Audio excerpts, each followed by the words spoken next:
எப்படி இருக்கீங்க? தொடர்ந்து நம்ம சேனலை பாருங்க, சப்ஸ்கிரைப் பண்ணுங்க, லைக் பண்ணுங்க, மறக்காம அந்த ஆளுங்கிற பட்டனை ப்ரெஸ் பண்ணிடுங்க. அப்போதான் நாங்கள் போடுற வீடியோஸ் தான் உங்களுக்கு நோட்டிஃபிகேஷனாக வரும். Hi friends, welcome to my channel. Friends எல்லோரும் எப்படி இருக்கீங்க? நல்லா இருப்பீங்கன்னு நினைக்கிறேன். ஃப்ரெண்ட்ஸ் பார்த்திங்கன்னா நான் வந்து இந்த விலாக் வந்து தேர்ஸ்டே ஈவினிங் தான் எடுத்துகிட்ருக்கேன். இப்போ டைம் பார்த்திங்கன்னா கரெக்டாக வந்து நமக்கு வந்து 5:15 ஆச்சு. வாங்க ஃப்ரெண்ட்ஸ், நம்ம வந்து இன்றைக்கி ஈவினிங் வந்து நான் என்னென்ன பண்ணுறேன்னு நம்ம ஒன் பை ஒன்னாக பார்ப்போம். ஃப்ரெண்ட்ஸ், நம்ம சேனலை தொடர்ந்து பாருங்கள், சப்ஸ்கிரைப் பண்ணுங்கள். சப்ஸ்கிரைப் பண்ணிவிட்டு அந்த ஆளுங்கிற பட்டனையும் கிளிக் பண்ணிக்கோங்க. அப்போ தான் நம்ம வீடியோவோட நோட்டிஃபிகேஷன் உங்களுக்கு வரும். அப்படியே உங்கள் லைக்ஸையும் நமக்கு கொடுங்க ஃப்ரெண்ட்ஸ். இப்போ பார்த்திங்கன்னா நான் வந்து 1/2 கிலோ இருக்கும் இந்த கடலையோட அளவு. இதை வந்து நல்லா நான் க்ளீன் பண்ணிவிட்டு இப்போ வந்து நான் உப்பு போட்டு வச்சுருக்கேன். இது நல்லா விசில் போட்டு நம்ம வந்து ஒரு 6-7 விசில் விட்டுட்டோம்னா நமக்கு வந்து கடலை நல்லா வெந்து வந்துடும். இன்னும் பாப்பா அவங்க வந்து ஸ்கூல் விட்டு வரல. இப்போ நான் வேக வச்சேன்னா அவங்க வர்றதுக்கு வந்து கரெக்டாக இருக்கும். இப்போ நான் வந்து இதை விசில் போட்டு நான் வச்சிட்றேன். விசில் அடங்கினதுக்கப்புறமா நான் இந்த கடலை எப்படி இருக்குன்னு நான் உங்களுக்கு காட்டுறேன். அதுக்குள்ளே பார்த்திங்கன்னா நம்ம மார்னிங் வந்து சந்தைக்கு போயிட்டு வந்தாருங்க ஹஸ்பண்ட் வந்து. அந்த காயெல்லாம் நம்ம வந்து பார்த்துட்டு நம்ம ஒவ்வொன்றா என்னென்னு பார்த்து எடுத்து வைப்போம்.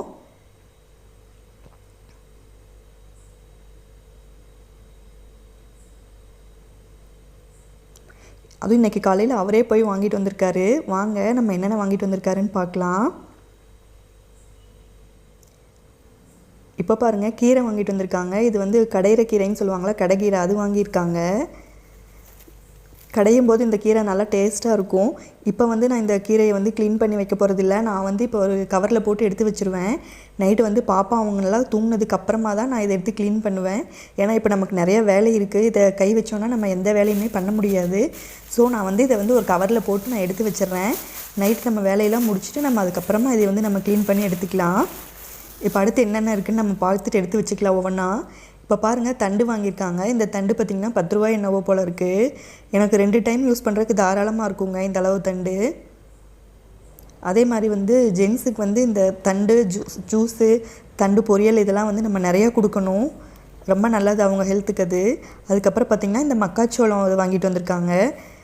இப்போ வந்து அதே மாதிரி இதில் நாட்டுக்காயே வரது இல்லைங்க, ஹைப்ரிட் தான் வருது. முன்னாடிலாம் பார்த்திங்கன்னா நல்லா குட்டி குட்டியாக கடிக்கவே முடியாது. இப்போ பார்த்திங்கன்னா இது ஃபுல்லாக ஹைப்ரிட் தான், சீக்கிரமாக நமக்கு வெந்து வந்துடுது. ஆனாலும் நம்ம கிடைக்கிறத வாங்கி குழந்தைகளுக்கு கொடுக்க வேண்டியதான், வேறு என்ன பண்ண முடியும். அதே மாதிரி இந்த முருங்கைக்காய் பார்த்திங்கன்னா வந்து 12 ரூபாய்க்கு என்னவோ வாங்கியிருக்காரு. 3 முருங்கைக்காய் நல்லா சோத்துக்காயாக இருக்குது, நல்லா டேஸ்ட்டாக இருக்கும். குழம்பு சாம்பார் வச்சாலும் நல்லாயிருக்கும், அந்த பொரிச்ச குழம்பு வச்சாலும் நல்லா டேஸ்ட்டாக இருக்கும்.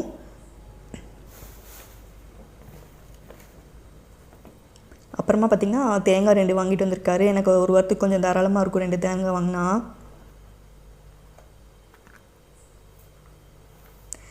காலையில் வந்து ஸ்கூலுக்கு கிளப்புற ஒர்க் இருந்தனால அவரே போயிட்டு வந்துட்டார் சந்தைக்கு. இப்போ பார்த்திங்கன்னா பாருங்கள், இந்த மல்லித்தலை கட்டு பாருங்கள், இதுவே வந்து 10 ரூபீஸுக்கு விற்கிறாங்க. எவ்வளோ குட்டியாக இருக்குது பாருங்கள். ஒரு சட்னிக்கு போட்டோன்னா நமக்கு தீர்ந்து போயிடும். ஆனால் பாருங்கள், வேறு வழி இல்லை. நம்ம ரசத்துக்கெலாம் வந்து இதை போடாமல் வச்சாலும் நல்லா இருக்காது. அதனால் என்ன விலையாக இருந்தாலும் வாங்கி தான் ஆக வேண்டியது இருக்குது. நான் பார்த்து கொஞ்சம் கொஞ்சமாக போட்டு யூஸ் பண்ணிக்கிறது.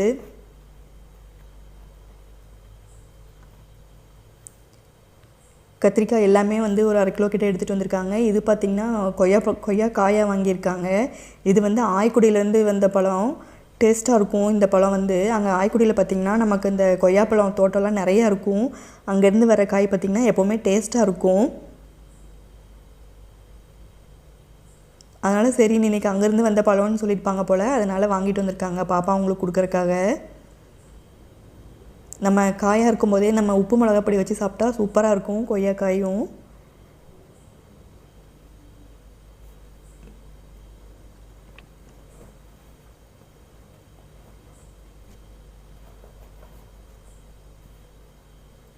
அதுக்கப்புறமா பார்த்திங்கன்னா வாழைக்காய் வந்து ஒரு 3 வாழைக்காய் வாங்கிட்டு வந்திருக்காங்க. இதை வந்து நான் பாப்பா அவங்களுக்கு பஜ்ஜி போட்டு கொடுத்துருவேன். பொரியல் செஞ்சாலும் நல்லா இருக்குங்க. ஆனால் பொரியல் செய்யறதுக்கு அவங்க விட மாட்டாங்க. வாழைக்காய் பார்த்தா பஜ்ஜி தான் போட சொல்லுவாங்க. அதனால் நான் பஜ்ஜியே போட்டு கொடுத்துட்றது. ஏதோ ஒரு வகையில் அதெல்லாம் நமக்கு சாப்பிட்டா போதும், அவ்வளோதான்.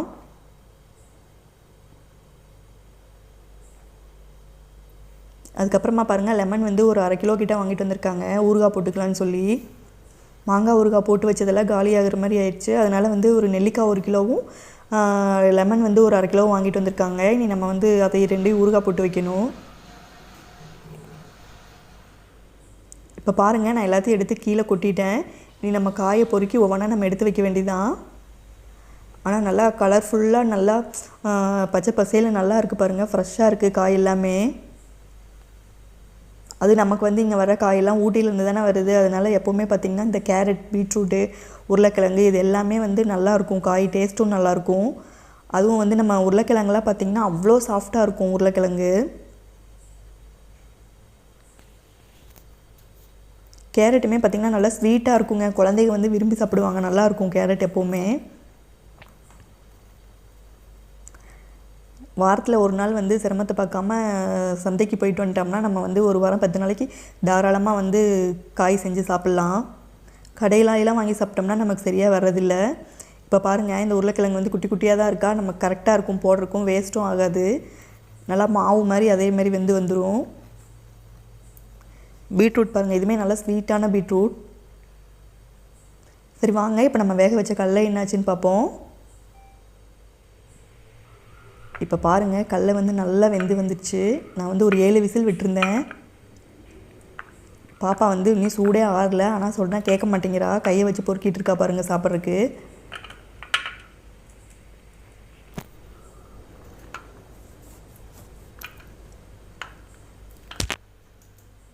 நல்லா வெந்துருச்சுங்க கடலை. நீ நம்ம வந்து இது எல்லாத்தையும் அவங்களுக்கு பிரித்து போட்டு கொடுத்துட்டு நம்மளும் கொஞ்சம் சாப்பிட்டு நம்ம அடுத்த ஒர்க் என்னன்னு பார்ப்போம். அவங்களுக்கு கொடுக்கும்போதே நம்மளும் கொஞ்சம் சாப்பிட்டுக்க வேண்டியதுதான். ஏன்னா நம்ம பண்ணுற தப்பே அதுதான். அவங்களுக்கு கொடுத்துட்றோமே தவிர நம்ம வந்து எதையுமே வந்து பெருசாக எடுத்து சாப்பிட்றதில்ல. ஆனால் வந்து லேடிஸ் வந்து நீங்கள் எல்லாத்தையுமே எடுத்துக்கோங்க. ஏன்னா வந்து நம்ம வந்து ஏஜ் போக போக நம்ம எல்லாமே கொஞ்சம் சத்தானதாக சாப்பிட்டா தான் வந்து நம்மளால் வந்து நல்லா ஒர்க் பண்ண முடியும். ஏன்னா காலையிலேருந்து நைட்டு வரைக்கும் நம்மளும் வந்து வேலை செஞ்சுக்கிட்டே தான் இருக்கோம். அதனால் வந்து நீங்களும் எதையுமே வந்து வேஸ்ட் பண்ணாமல் சாப்பிடுங்க. இப்போ பாருங்கள் ஃப்ரெண்ட்ஸ், இப்போ வந்து நான் பாப்பா அவங்க கூட உட்காந்து அவங்களுக்கு நாளைக்கு டெஸ்ட் இருக்குதுன்னு சொல்லி கொஞ்சம் நேரம் உட்காந்து அவங்களுக்கு ஹெல்ப் பண்ணிவிட்டு திணை சேமியா இருந்துச்சு, அதை சரின்னு சொல்லி தாளிச்சிட்டேன்.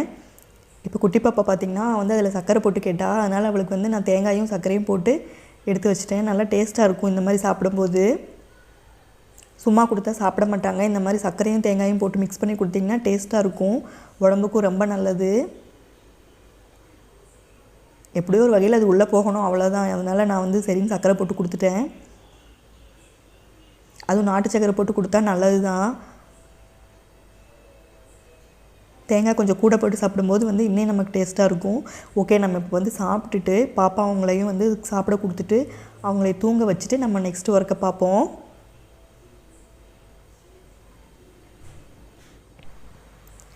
ஃப்ரெண்ட்ஸ், இப்போ பார்த்திங்கன்னா பாப்பா 2 பேரும் சாப்பிட வச்சுட்டு கொஞ்சம் நேரம் விளையாட வச்சுட்டு அவங்க 2 பேரும் தூங்க வச்சாச்சு. வந்து நான் இப்போ கிச்சனை எல்லாம் நான் க்ளீன் பண்ணி எடுத்துட்டேன். இப்போ பாருங்கள், நம்ம கிச்சன் வந்து இப்படி தான் இருக்குது.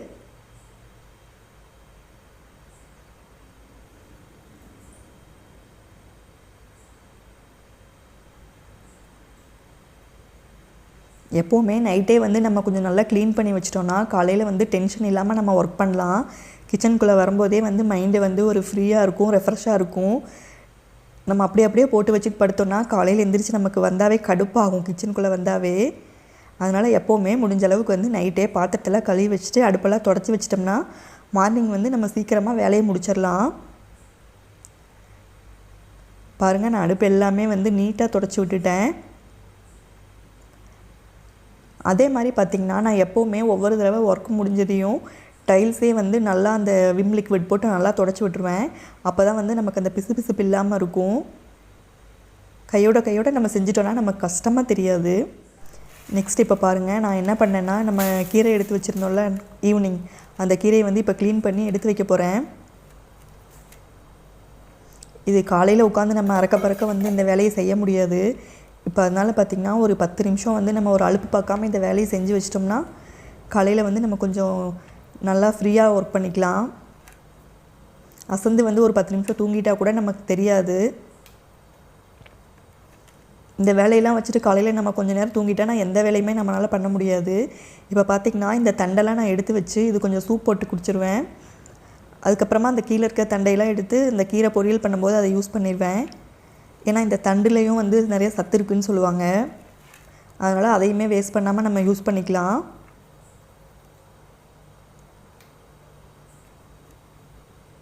இது கொஞ்சம் க்ளீன் பண்ணி எடுக்கிறதுக்கு நமக்கு கடுப்பாக தான் இருக்கும். ஆனாலும் வேறு வழி இல்லை, நம்ம குழந்தைகளுக்கு வந்து நல்லதாக கொடுக்கணும் சாப்பிட்றதுக்கு. அதனால் நம்ம சிரமத்தை பார்க்காம அவங்களுக்கு எப்போவுமே நல்லதாக செஞ்சு கொடுத்துடணும். அதிகபட்சம் ஒரு 10 நிமிஷம் தாங்க இதை நம்ம க்ளீன் பண்ணி எடுத்துடலாம். இப்போ வந்து நான் ஃபுல்லாக க்ளீன் பண்ண போகிறதில்ல. எனக்கு வந்து நாளைக்கு கடையிறதுக்கு தேவையான அளவு மட்டும் நான் இதை க்ளீன் பண்ணிவிட்டு இன்னொரு டைமுக்கு நான் யூஸ் பண்ணிக்குவேன். ஃபுல் கத்தையும் போட்டாலும் எனக்கு தீராது. அதனால் நான் ஒரு பாதி அளவு வேணுங்கிற அளவுக்கு மட்டும் எடுத்துகிட்டு மீதி எடுத்து நான் வச்சுருவேன். அடுத்த நாள் போட்டு செஞ்சுக்குவேன். இப்போ விற்கிற விலைவாசிக்கு பார்த்திங்கன்னா எந்த பொருளையுமே வேஸ்ட் பண்ணுற மாதிரி இல்லைங்க. எல்லாத்தையுமே நம்ம வந்து யூஸ் பண்ணிக்கணும். ஏன்னா எதையுமே வாங்குகிற மாதிரி இல்லை. ஒரு சின்ன பொருளாக இருந்தால் கூட வந்து நம்ம பார்த்து தான் யூஸ் பண்ண வேண்டியதாக இருக்குது. அதுவும் பார்த்திங்கன்னா இதில் எல்லாமே சத்து இருக்குது. அப்போ ஏன் அதை நம்ம வேஸ்ட் பண்ணணும்?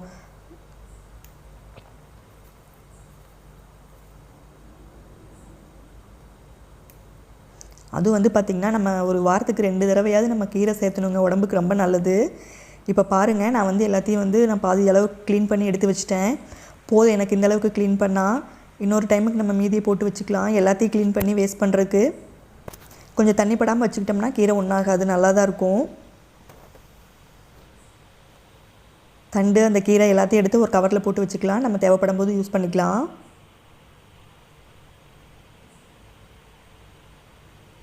இப்போ நம்ம இதை எடுத்து வந்து ஓரமாக வச்சுட்டு போய் நம்ம வந்து அடுத்த ஒர்க் என்னன்னு பார்ப்போம்.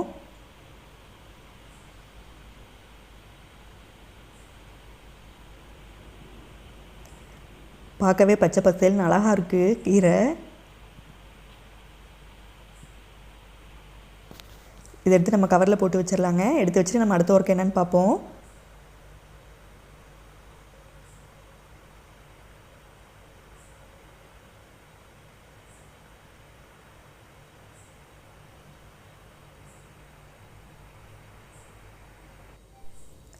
ஃப்ரெண்ட்ஸ், இப்போ பார்த்திங்கன்னா நான் வந்து மார்னிங் துவைச்சி போட்ட துணி இது.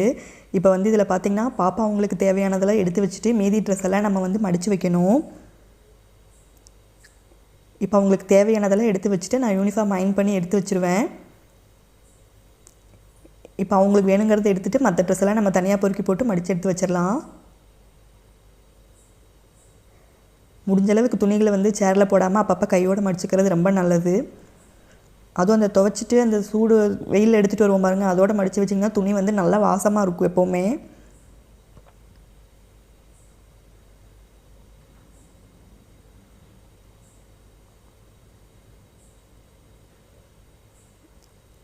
இப்போ நான் எல்லாத்தையும் நான் எடுத்து தனித்தனியாக போடுறேங்க. போட்டுட்டு நான் துணியை மடித்து வச்சுட்டு அதுக்கப்புறம் அயர்ன் பண்ணுறேன். இப்போ பாருங்கள், நான் யூனிஃபார்ம் தனியாக நம்ம டெய்லி வேர்ஸ் எல்லாம் தனியாக எடுத்து போட்டாச்சு. இந்த துணியெல்லாம் நம்ம மடித்து உள்ளே எடுத்து வச்சுட்டு நம்ம அப்புறமா ட்ரெஸ் எல்லாம் அயர்ன் பண்ணிக்கலாம். டெய்லி துவைக்கிறதுனால துணி வந்து எனக்கு பெருசாக விழுகாது. யூனிஃபார்ம் இருக்கிறதுனால எப்படி நம்ம துணியெல்லாம் வந்து அழுக்கில் போட்டே வச்சுட்ருக்க முடியாது.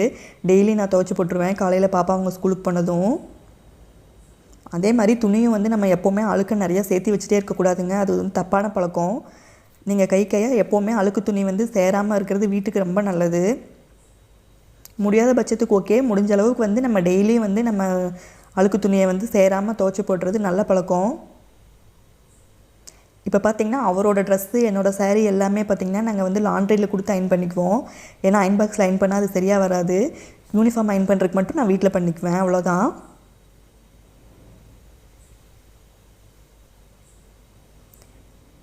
இப்போ நான் இதெல்லாம் எடுத்து வச்சுட்டு அதுக்கப்புறமா அயர்ன் பண்ணிவிட்டு அதுக்கப்புறமா நான் வீடியோ கண்டினியூ பண்ணுறேன்.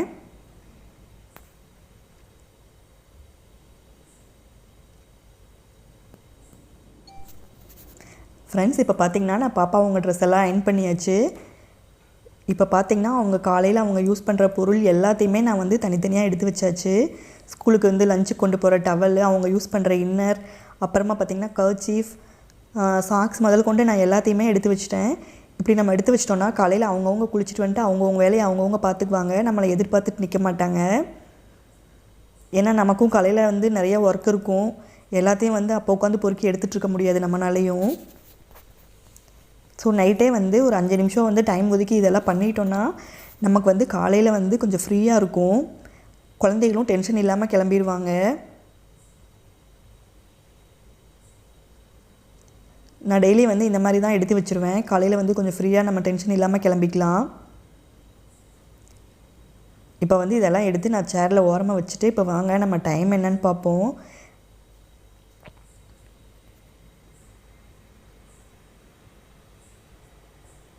பாருங்கள், இப்போ டைம் வந்து கரெக்டாக 11 o'clock ஆச்சு. நம்ம வந்து பார்த்திங்கன்னா ஒரு 5:15 என்னவோ நம்ம vlog ஸ்டார்ட் பண்ணும்போது அதுலேருந்து எனக்கும் ஒர்க்கு சரியாக இருக்குங்க. ஒரு அரை மணி நேரம் கூட நான் சரியாக உட்காரல. அதுக்கப்புறம் பார்த்திங்கன்னா தண்ணி வேறு வந்துடுச்சு. அதையெல்லாம் கழுவி க்ளீன் பண்ணி பிடிச்சி வச்சு இப்படி இன்றைக்கி ஈவினிங் எனக்கு போனதே தெரியல. வீட்டில் இருக்கோன்னு சொல்கிறாங்க, ஆனால் வீட்டில் இருக்கவங்களும் சும்மா இல்லை, வேலை இருந்துக்கிட்டே தான் இருக்குது. இப்போ பாருங்கள், இது எல்லாத்தையும் நான் ஓரமாக எடுத்து வச்சுட்டு நம்ம போய் நீ படுக்க வேண்டியதான். ஓகே ஃப்ரெண்ட்ஸ், இந்த vlog இதோட முடியுது. நம்ம வீடியோஸை தொடர்ந்து பாருங்கள், சப்ஸ்கிரைப் பண்ணுங்கள். Thank you friends, keep on support.